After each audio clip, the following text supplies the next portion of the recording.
इंतहाई अफसोसनाक सूरत हाल है।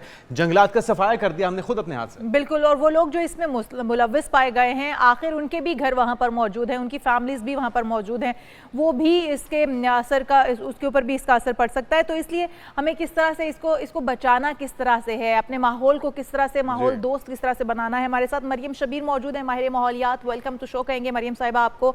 मरियम साहिबा, हम जिस तरह से जुनैद भी बता रहे हैं कि हमने कश्मीर की तस्वीर देखी जो कि भारत के इस वक्त कब्जे में है कश्मीर, वहाँ पर कितनी हरियाली है, जंगलात वहाँ पर मौजूद हैं, लेकिन जो हमारा है वो चट्टान इलाके नजर आ रहे हैं, वहाँ पर मैदान नजर आ रहे हैं। इसी तरह तमाम पाकिस्तान का नॉर्दर्न एरिया, हमने पूरे पाकिस्तान के अंदर जो जंगलात थे उनको खत्म कर दिया है। ये टिम्बर माफिया इतना मुतहरक है कि इसके ऊपर कोई रोक लगा नहीं पा रहा। क्या किया जाए, किस तरह से अपने माहौल को बचाया जाए, क्योंकि इंसानी बका तो माहौल की तहफ़्फ़ुज़ में ही है, लेकिन हम ये भूल गए हैं शायद। जी बिल्कुल, देखिए जो डिफॉरेस्टेशन का इशू है ये बॉर्डर के दोनों तरफ ही है, चाहे इंडिया की बात करें चाहे पाकिस्तान की बात करें। आप जो कंपैरिजन बताए थे उसमें उस वो इमेज एक डिबेटेबल है, वो सोशल मीडिया पे उसकी वेरिफिकेशन नहीं की गई कि वो सच्चाई पर मबनी भी है या नहीं है। तो लेकिन ये है कि जो टिम्बर माफिया है हमारे थ्रू आउट द रीजन, आप देखें ना सिर्फ नॉर्दर्न एरिया में बल्कि आप ये देखें कि मैं जिस इलाके से ओरिजिनली बिलोंग करती हूँ, पोटोहार के इलाके से, वहाँ पर भी इवन कि मेरे गांव में भी वहाँ पर टिम्बर माफिया काफ़ी एक्टिव होता है, लेकिन कोई कुछ नहीं कर पाता। हर साल या आग लगा देते हैं या काफ़ी ज़्यादा लकड़ियाँ जो है वो काट लेते हैं। इसी तरह आप देखें कि मार्कला हिल्स पे भी कटती हैं, लेकिन चूंकि थोड़ी सी सिचुएशन यहाँ पे कानून की बेहतर है, और थोड़ा कानून के बजाय तो मैं ये कहूँगी कि थोड़ा एक्टिविज्म बहुत ज़्यादा रहता है डिफरेंट इंस्टीट्यूट्स की तरफ से, डिफरेंट सिविल सोसाइटी की तरफ से। इस वजह से भी शायद उतने एक्टिव इस तरफ नहीं है टिम्बर माफिया। लेकिन बहरहाल ये एक इशू बिल्कुल है हमारे यहाँ, और जो हमारे फॉरेस्ट एक्ट हैं उसकी इन्फोर्समेंट हमें बिल्कुल देखने को नहीं मिलती है। इसके अलावा आप ये देखें कि जो अभी नॉर्दर्न एरियाज़ में जो हमारे प्रॉब्लम आ रहा है वो इसी वजह से आ रहा है कि फॉरेस्ट कवर रिमूव किया गया। इसके अलावा आप अर्बन एरिया की बात करें तो प्राइवेट हाउसिंग सोसाइटीज़ ने जो काट के आपके घर बना दिए हुए हैं, ग्रीन कवर रिमूव किया हुआ है, तो आपको फिर अर्बन फ्लडिंग जैसे वाकयात आपको देखने को मिलते हैं।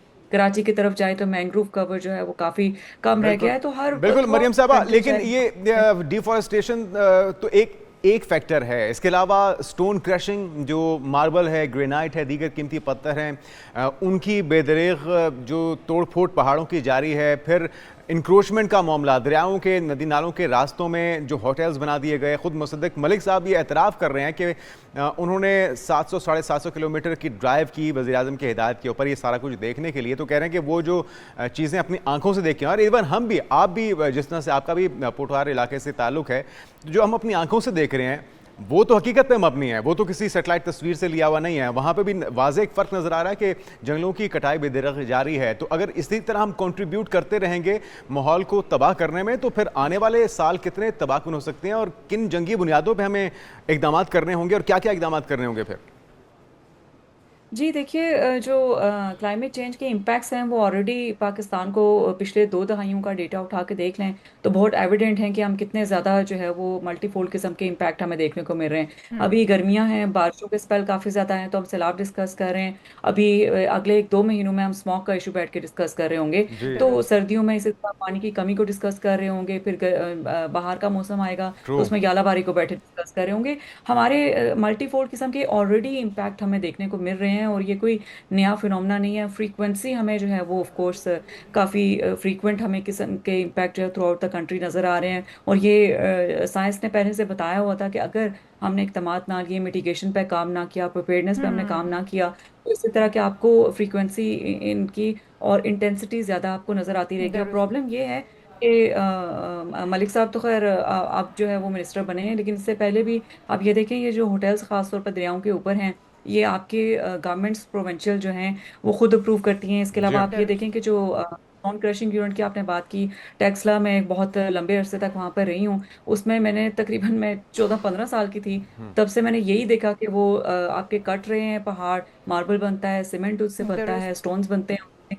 लेकिन वहाँ पे ग्राउंड वाटर क्वालिटी, जो मेरा अंडरग्रेड का थीसिस इसी पे था, उसकी वजह से ग्राउंड वाटर जो है उसमें आपके हैवी मेटल आपको काफ़ी ज़्यादा देखने को मिलते हैं। हैवी बिल्कुल मेटल सही कह आपके रही है मरीन साहिबा। ब्रेन मरीन साहिबा, को ज़िला इम्पैक्ट इंतजामिया भी इसमें कंट्रीब्यूट कर रही है। जिस तरह आपने कहा कि एनओसीज तो वहीं से जारी होते हैं, इसमें हुकूमतें इन्वॉल्व होती हैं तभी ये काम हो पाते हैं। जिस तरह से हम देख रहे हैं कि हर जगह पर अब होटल्स बनाए जा रहे हैं, वहाँ पर जगह है या नहीं है, वहाँ पर टूरिस्ट आते हैं या नहीं आते, वहाँ पर होटल्स ज़रूर मौजूद होते हैं। 15 तक कहा जा रहा है, 15 सितंबर तक ये मानसून का स्पेल जो 8वां स्पेल है ये जारी रहेगा। क्या मानसून इससे पहले भी कभी, अगर हम थोड़ा सा पीछे चले जाएं तो इतना लंबा मानसून चला है या ये पहली बार है? और सिर्फ इसमें हम देखें तो माहौलियाती तब्दीलियां ही कार फरमा हैं या फिर कोई और फैक्टर्स भी हो सकते हैं? और ये इंटेंस मौसम इस तरह का हमें कब तक बर्दाश्त करना पड़ सकता है, या आगे आने वाले दिनों में क्या सर्दी भी इतनी ही शदीद होगी जितना शदीद हमें ये स्पेल मिला है? जी देखिए, अभी तक जो वेदर के हमारे ट्रेंड्स चल रहे हैं, क्लाइमेट चेंज डेफिनेटली उनको इम्पैक्ट करता है। आपके अनप्रेसिडेंटेड रेनफॉल होता है, इतना ज़्यादा जो आपके स्पेल्स मानसून के हैं ये देखने को पहले नहीं मिले, लेकिन कम ड्यूरेशन में आपको बहुत ज़्यादा बारिश के स्पेल पहले भी मिल चुके हैं। 2010 के सैलाब में जो है वो काफ़ी ज़्यादा अमाउंट में जो है वो बारिश हुई थी, काफ़ी मिलीमीटर्स में। तो आपको सर्दियों में जो है वो आपका ड्यूरेशन जो है वो कम होकर रह गया है, गर्मियों का ड्यूरेशन बहुत ज़्यादा बढ़ गया है। तो मेरा नहीं ख्याल कि बहुत इंटेंस किस्म की आपको सर्दी मिलेगी, लेकिन हाँ, आपको कुछ इलाके ऐसे होंगे जहाँ पे आपको हो सकता है कि बर्फ़बारी बिल्कुल रिसीव ना हो। कुछ ऐसे होंगे जहाँ पे बहुत ज़्यादा बर्फ़बारी आपको मिलेगी। मरी और नॉर्दर्न एरिया की मैं बात कर रही हूँ। तो इसी तरह कुछ जगहों पे ऐसे होगा कि आपको बारिशें ना होने के बराबर मिलेंगी, जिसकी वजह से वाटर स्कैर्सिटी का प्रॉब्लम होगा। अब मसला ये है कि इसके सोल्यूशन की तरफ अगर हम जाएं तो इस वक्त तो ऑफ कोर्स क्लाइमेट इमरजेंसी की सूरत हाल है पूरे पाकिस्तान में। सबसे पहले तो आप ये देखें कि जो जी। डिस्प्लेसमेंट का हमारा इंटरनल डिस्प्लेसमेंट का है प्रॉब्लम, वो बहुत ज़्यादा है। लोग जो है वो टेम्परेरी शेल्टर्स में हैं और लोगों को जो है वो इस वक्त इमरजेंसी रिलीफ देने की मेरे ख्याल बात करें तो ज़्यादा बेहतर होगा। लेकिन मूविंग फॉरवर्ड मिटिगेशन और प्रिपेयर्डनेस पे अगर हमारे इदारे काम करें, लॉन्ग टर्म सोल्यूशन दुरुस्त। निकालें, जो लॉज हमारे पास एग्जिस्टिंग हैं उनको अमल करवाएं तो ही चेंज आएगा। वरना आपको इसी किस्म के जो वाकयात हैं ये तो आपको मजीद होते नजर बिल्कुल आएंगे। सही। हमें त्याग रखना पड़ेगा खुद बिल्कुल। को उनसे निपटने के बहुत लिए। शुक्रिया, बहुत शुक्रिया मरियम शबीर साहब, आप सही कह रही हैं। ये रातों रात नहीं हुआ, इसमें कई साल लगे हैं, कई दहाइयाँ लगी हैं। हमने खुद भी कंट्रीब्यूट किया है इस माहौल को तबाह करने में, और अब सिर्फ फोटोशूट से आगे निकलना होगा, सियासी नारों से आगे निकलना होगा।